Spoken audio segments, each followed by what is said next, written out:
اعوذ باللہ من الشیطان اللعین الرجیم بسم اللہ الرحمن الرحیم الحمدللہ رب العالمین والصلاة والسلام علی اشرف الانبیاء والمرسلین وعلی آلہ الطیبین الطاہرین المعصومین المظلومین اما بعد وقد قال اللہ سبحانہ وتعالی فی کتابہ المجید وفرقانہ الحمید وقولہ الحق وهو اصدق الصادقین بسم اللہ الرحمن الرحیم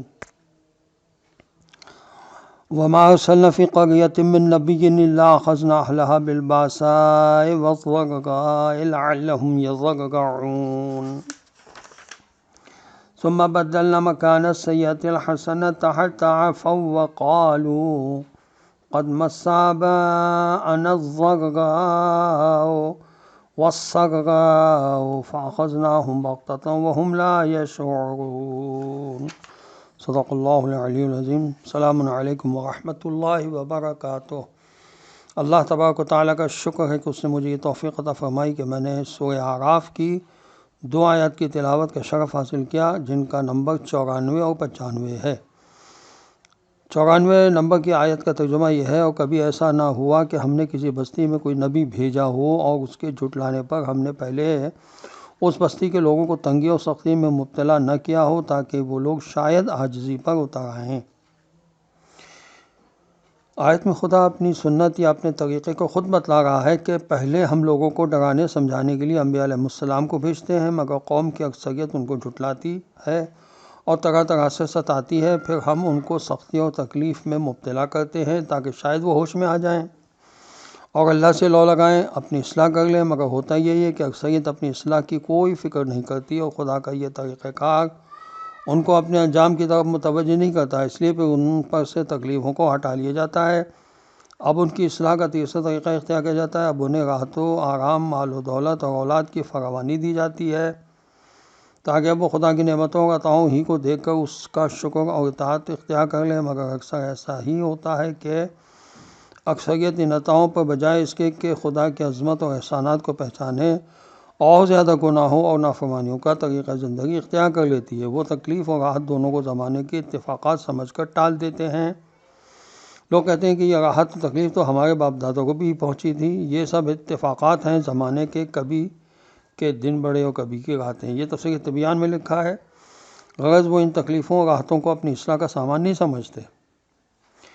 اب کیونکہ خدا کی طرف سے ان پر ہر قسم کی حجت پوری ہو چکی ہوتی ہے، اس لیے پھر انہیں اچانک بے خبری کے عالم میں عذاب الہی میں دبوچ لیا جاتا ہے۔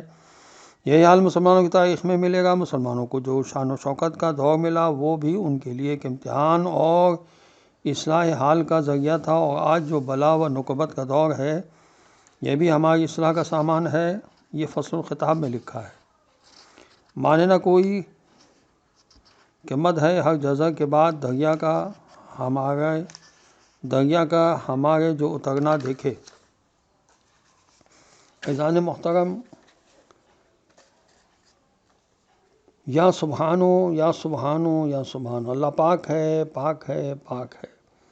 اور یا مستعانو یا مستعانو یا مستعان، یعنی اے عاجزوں کی مدد کرنے والے خدا، تیرے سوا کوئی نہیں جو عاجزوں کی مدد کرے۔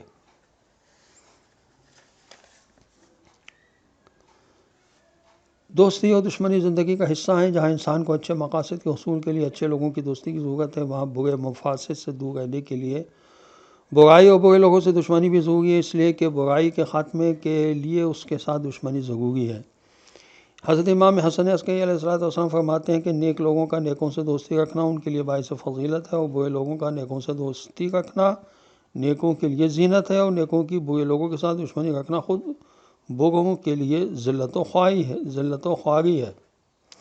اکثر دیکھا گیا ہے کہ بہت سے لوگ ذرا سی مصیبت پڑنے پر بہت زیادہ نالہ و فریاد کرتے ہیں۔ یہ اس بات کی علامت ہے کہ وہ فلسفہ موت و حیات سے آگاہ نہیں ہے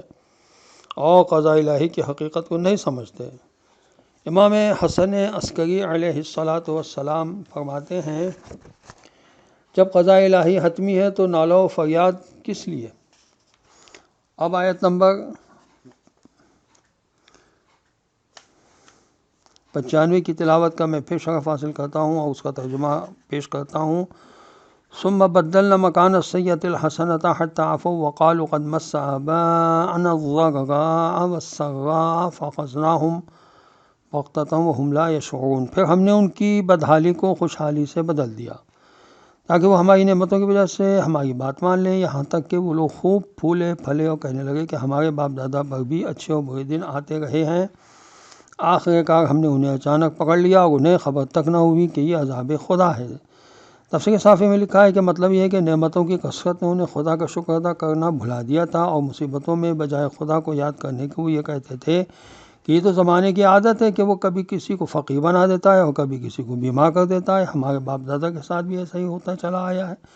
یہ سب اتفاقات زمانہ ہیں، غرض نعمتیں پا کر اور مصیبتوں میں گھر کر بھی انہوں نے اپنی ناشکری اور نافرمانی کا مذہب نہ بدلا، تو پھر ہم نے ان کو سزا دی۔ محققین نے نتیجہ نکالا کہ خدا کی طرف سے بلاؤں کا نزول اس لیے بھی ہوا کرتا ہے کہ لوگوں کو اپنی غلطیوں کا احساس ہو جائے اور وہ توبہ کر کے اپنی اصلاح کر لیں۔ خدا کی مشیت کا جامع اصول یہ ہے کہ، اور اس آیت میں بتایا گیا ہے کہ ساری قوموں کے الگ الگ قصے بیان کرنے کے بعد ایک جامع قانون بتایا گیا ہے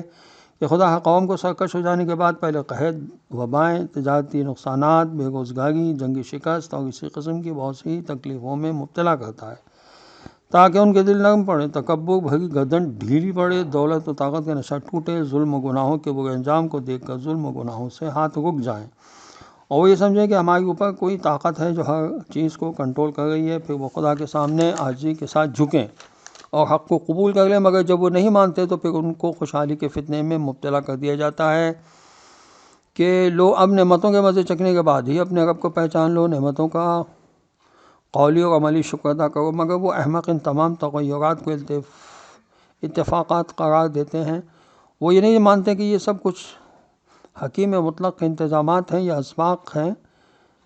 وہ اسے اندھی فطرت کا کھیل تماشا سمجھ کر ٹال دیتے ہیں۔ اسی سلسلے میں حضور اکرم صلی اللہ علیہ وسلم نے فرمایا، مصیبتیں